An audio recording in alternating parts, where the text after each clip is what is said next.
अस्सलामु अलैकुम रहमतुल्लाहि व बरकातुहू। सियाने लोगों की एक मिसाल बड़ी मशहूर है कि लकों उठी पीड़ तो लोग आखन चुक। असल गल मुहम्मद बख्शा अंदरों गई है मुक।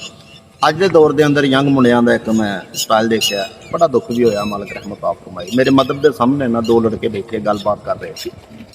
फरमान यही कि बाबा जी सानू पता ही नहीं कि साडे ते जवानी कदों आई है तो कदों गई।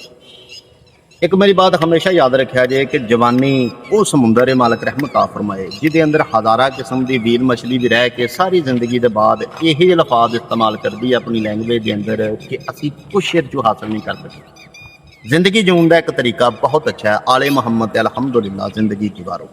अज का टॉपिक है साडा फोड़ा पकाने का। कई बंदियां दे फिंसी फोड़ा निकल आवे ना शर्मगाह के नज़दीक बैक साइड ते कच्छां च लत्त ते पट्ट ते पिनियां ते ऐसी अदरवाइज किसी भी जगह ते जिथे इंसान बयान कर दिया भी शर्मिंदगी महसूस करता है।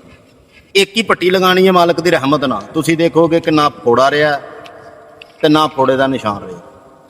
फोड़े के अंदर जितनी भी पीप है रेशा है अल्लाह की पाक रहमत नाल मालिक फजल करेगा, एक दो पट्टी के अंदर फारग हो जाएगा। आसान तरीका है, साबन कपड़े धोने वाला तुसीं एक चम्मच लेना, अगर काला मिले तो बेस्ट है, अगर दूसरा मिले तो 100 बिस्मिल्लाह।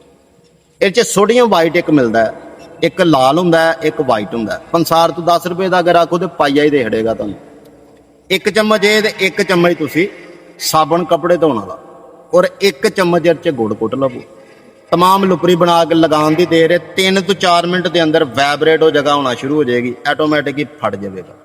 जो फट जाए तुहाडी भी जान सौखी तो साडी भी सौखी, क्योंकि मैसेज सानूं बड़े आ रहे हैं ये तो कमो पे तुहाडी जान सौखी करने वास्ते ही अपनी जान औखे कर रही। कम से कम वाहवा को किलोमीटर चल के आए हैं।